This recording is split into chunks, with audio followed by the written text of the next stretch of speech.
profitez pleinement, éteignez les lumières, mettez votre casque ou vos écouteurs, fermez les yeux, relaxez-vous.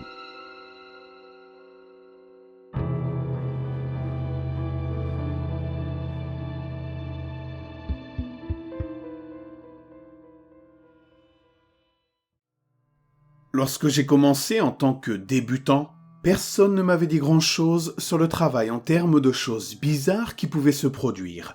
Je suppose que c'était en grande partie pour m'éviter de paniquer et d'abandonner le parc. Mais quelques mois après le début de mon service, alors que je n'étais encore qu'un débutant, un ami et moi étions ivres lors d'une soirée, et il s'est un peu ouvert à moi. Voilà ce qu'il m'a dit. Oui, ça peut devenir un peu fou là-bas, je suppose. Je pense que les pires histoires sont celles où les gens meurent alors qu'ils ne devraient pas, tu sais, ou lorsque nous les retrouvons morts 10 minutes après que quelqu'un ait dit les avoir vus pour la dernière fois. Ils allaient bien quand je les ai croisés dans le virage, je le jure, ce genre de choses. Prenons l'exemple de ce type que j'ai trouvé au printemps sur un sentier très populaire. Quelqu'un est venu au poste pour s'inquiéter d'un type qui gisait au milieu du sentier dans une énorme mare de sang. Nous nous précipitons et nous trouvons donc ce type mort. Et il devrait l'être, car l'arrière de sa tête est comme de la purée de pommes de terre. Le crâne est décimé. Le cerveau s'échappe comme de la crème pâtissière. Et le type est vieux. On se dit qu'il est probablement tombé et qu'il s'est cogné la tête. Les personnes âgées tombent tout le temps, ce n'est pas grave. Sauf qu'à l'endroit où il est tombé, il n'y a pas de gros rochers. Il n'y a même pas de souches ou de grosses branches. Et en plus, il n'y a pas de traces de sang. Donc il est clairement mort là où il est tombé. C'est à ce moment-là que l'on se tournerait vers le meurtre. Mais il y avait des gens juste en dehors de la ligne de vue avec le gars. Si quelqu'un est venu derrière lui et l'a assassiné, il n'y a aucune chance que quelqu'un ne l'ait pas entendu. Et encore, même si quelqu'un l'avait fait, il y aurait eu des traces de sang, des éclaboussures partout. Mais tout le monde sur place a dit qu'on aurait dit qu'il était tombé et s'était cogné la tête contre un rocher. Alors, sur quoi s'est-il cogné la tête ? Et puis, il y a eu cette femme que j'ai trouvée dans un autre parc il y a environ 5 ans, quand j'étais dans le nord de l'État. Nous l'avons trouvée au milieu d'un massif de grands genévriers, enroulés autour d'un tronc, comme si elle les traînait. On la prend pour la déplacer, et une putain de cascade sort de sa bouche, éclaboussant mes chaussures. Ses vêtements et ses cheveux sont secs, mais la quantité d'eau dans ses poumons et son estomac est phénoménale. C'est irréel. Le rapport du légiste, il dit que la cause de la mort est la noyade. Ses poumons étaient complètement remplis d'eau, et ce, alors que nous sommes en plein désert et qu'il n'y a pas une seule étendue d'eau à des kilomètres à la ronde. Pas de flaque d'eau, rien. Aucun signe de la présence de quelqu'un d'autre. Je veux dire, oui, c'est possible qu'ils aient été assassinés, mais pourquoi se donner tant de mal pour le faire comme ça ? Pourquoi ne pas les poignarder et en finir ? Ah, je ne sais pas, ça me paraît vraiment bizarre. Quand la personne m'a raconté cette histoire, bien sûr cela m'a fait un petit peu peur. Mais nous étions ivres, et je suppose que j'ai considéré que c'était un coup de chance, ou de hasard. J'ai aussi supposé qu'il y avait de l'exagération, puisque vous savez, nous étions complètement bourrés. Je n'aime pas beaucoup parler de l'affaire suivante, de l'histoire suivante. C'était une affaire terrible que j'ai fait de mon mieux pour oublier. Mais bien sûr, c'est plus facile à dire qu'à faire et j'ai l'impression qu'il vaut mieux que je vous en parle. Cela s'est passé environ 6 mois après la conversation avec mon ami au bar, et jusqu'à ce moment-là, je n'avais pas eu beaucoup d'événements vraiment bizarres. Quelques trucs ici et là, et bien sûr les escaliers. Mais il est incroyablement facile de s'habituer à ce genre de choses lorsqu'elles sont traitées comme si elles étaient normales. Cette affaire, cette histoire, était un peu différente. Un jeune homme d'une 20aine d'années atteint du syndrome de Down a disparu après que sa famille l'a perdu de vue sur un grand chemin. C'était déjà étrange en soi, car ce type n'a jamais quitté sa mère. Elle était absolument convaincue qu'il avait été kidnappé, et malheureusement, un ranger qui ne fait plus partie du parc a insinué que personne n'allait kidnapper quelqu'un, enfin, avec ce genre de handicap. Ce n'est pas très délicat, c'est le moins que l'on puisse dire. Nous avons perdu beaucoup de temps à essayer de la calmer suffisamment pour obtenir des informations sur lui. Puis nous avons lancé un appel officiel de personnes disparues. Compte tenu de l'urgence de la situation et du fait qu'il était incapable de fonctionner seul, nous avons demandé à la police locale de venir nous aider. Nous ne l'avons pas trouvé la première nuit, ce qui nous a brisé le cœur. Aucun d'entre nous ne voulait penser qu'il était seul dans la nature. Nous avons supposé qu'il avait continué à errer et qu'il avait pris de l'avance sur nous. Le lendemain, nous avons fait venir des hélicos qui l'ont repéré dans un petit canyon. J'ai aidé à le remonter. Mais il était en mauvais état et je pense que nous savions tous qu'il ne s'en sortirait pas. Il était tombé, s'était cassé la colonne vertébrale et ne sentait plus le bas de son corps. Il s'était également cassé les 2 jambes, dont une au niveau du fémur, et il avait perdu beaucoup de sang. Il était confus et effrayé alors qu'il était seul, et il a probablement aggravé ses blessures en se traînant un peu. Je sais que cela peut paraître horrible, mais lorsque j'étais dans l'hélicoptère avec lui, je lui ai demandé pourquoi il s'était éloigné. Je voulais juste dire quelque chose à sa mère, lui faire comprendre que ce n'était pas de sa faute, parce que s'il s'éteignait rapidement et que je ne pensais pas qu'elle pourrait le lui demander elle-même, il pleurait. Et il a dit que le petit garçon triste avait voulu qu'il vienne jouer avec lui. Il a dit que le petit garçon voulait parler avec lui pour pouvoir rentrer à la maison.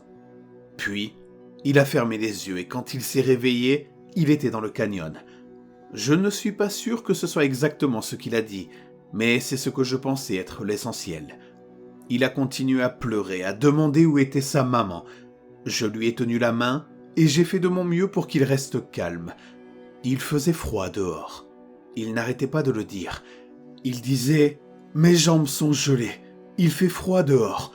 Il fait froid en moi. » Et il s'affaiblissait de plus en plus, pour finir par s'arrêter de parler et fermer les yeux pendant un moment. Puis, alors que nous étions à 5 minutes de l'hôpital, il m'a regardé, de grosses larmes coulant sur son visage, et il a dit « Maman ne me verra plus. J'aime maman, j'aimerais qu'elle soit là. » Il a fermé les yeux et ne s'est jamais réveillé. C'était horrible et je n'aime pas en parler. Cette affaire est l'une des premières qui m'est vraiment ébranlé. Comme cela m'a beaucoup affecté, j'ai pris contact avec un ranger expérimenté qui m'a aidé à surmonter cette épreuve. Au fil du temps, nous avons appris à mieux nous connaître et il a fini par me raconter l'une de ses propres histoires. C'était troublant, mais cela m'a aidé de savoir que je n'étais pas le seul à être affecté par ce qui se passait à l'extérieur. Voici ce qu'il a dit. « Je pense que c'est arrivé avant que tu n'arrives ici, parce que je pense que si c'était arrivé pendant que tu étais ici, tu t'en serais souvenu. Je sais que cela n'a pas fait la une des journaux pour une raison ou pour une autre, mais je pense que la plupart des gens qui sont ici depuis assez longtemps sont au courant. Le parc a vendu une partie de ses terres à une société d'exploitation forestière, ce qui a suscité une vive controverse. Mais ce n'était pas un terrain très grand ou très ancien, et c'était juste après la récession. Alors nous avions besoin de beaucoup d'argent. Quoi qu'il en soit, ils étaient en train d'abattre cette parcelle de terre, et nous avons reçu un appel nous demandant d'envoyer nos superviseurs immédiatement. Je ne sais pas pourquoi, mais ils ont fini par nous envoyer, moi et quelques autres gars avec les chefs, je suppose pour la force du nombre, pour voir ce qui se passait. Nous sommes arrivés, et tous ces gars étaient entassés autour d'un arbre qu'ils venaient d'abattre.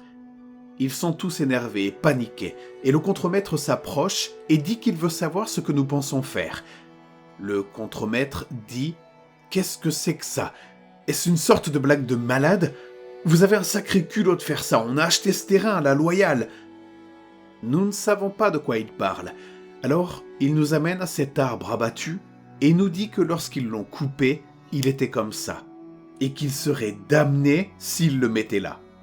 L'intérieur de l'arbre était tout pourri et creux à un endroit. Et quand ils l'ont coupé, ils ont exposé cette chambre. Et à l'intérieur, il y a une main parfaitement coupée, On dirait qu'elle a été fusionnée avec l'intérieur de l'arbre. Nous pensons qu'ils font une blague. Alors nous leur disons que nous n'aimons pas qu'on nous fasse marcher, et nous commençons à partir. Mais ils nous disent qu'ils ont déjà appelé les flics et qu'ils iront directement voir les médias si nous ne restons pas dans les parages. Cela attire l'attention des chefs, qui restent et en parlent à la police. Tout le monde nie avoir mis la main dedans. Et d'ailleurs, comment quelqu'un aurait-il pu le faire ?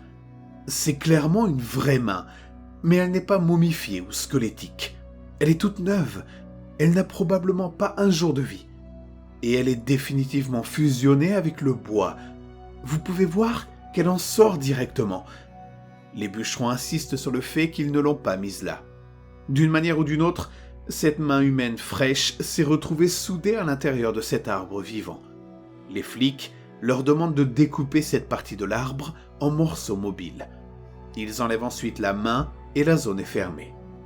Il y a eu une enquête assez importante, mais je sais qu'ils n'ont pas trouvé de réponse.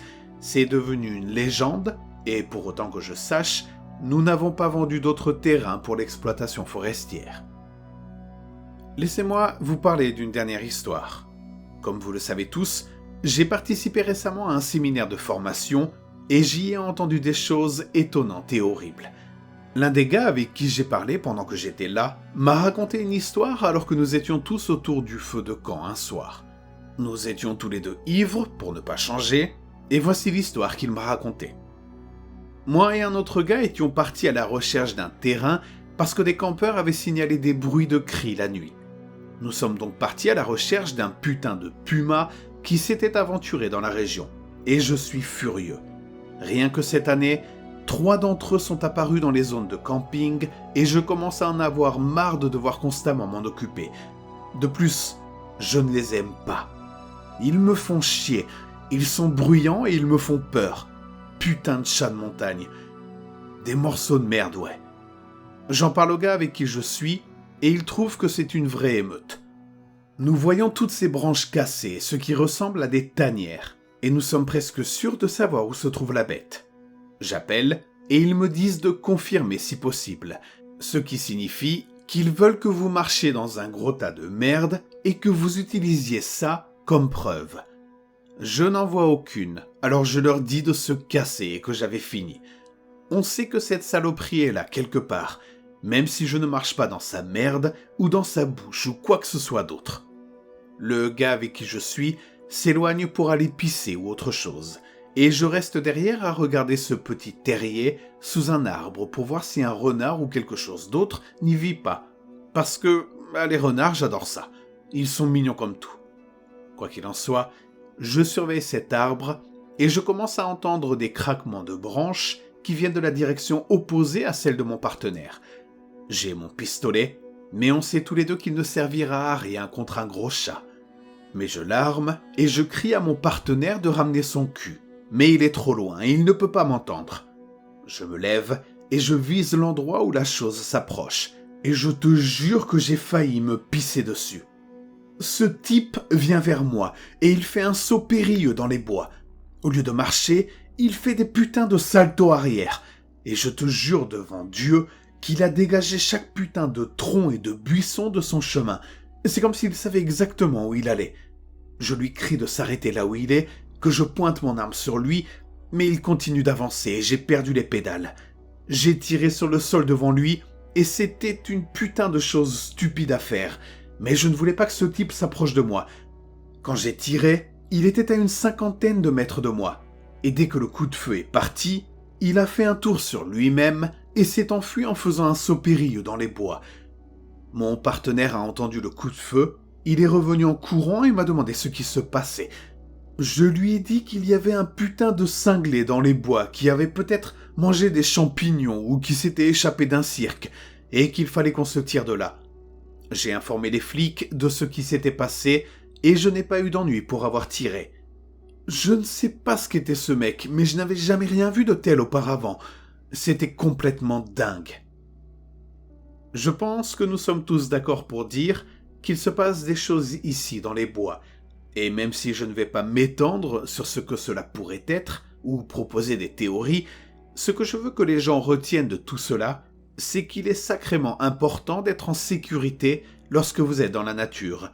Je sais que beaucoup d'entre vous pensent qu'ils sont invincibles, mais le fait est qu'ils peuvent mourir, être blessés ou disparaître. C'est beaucoup plus facile que vous ne l'imaginez. Je vous retrouve bientôt pour d'autres histoires.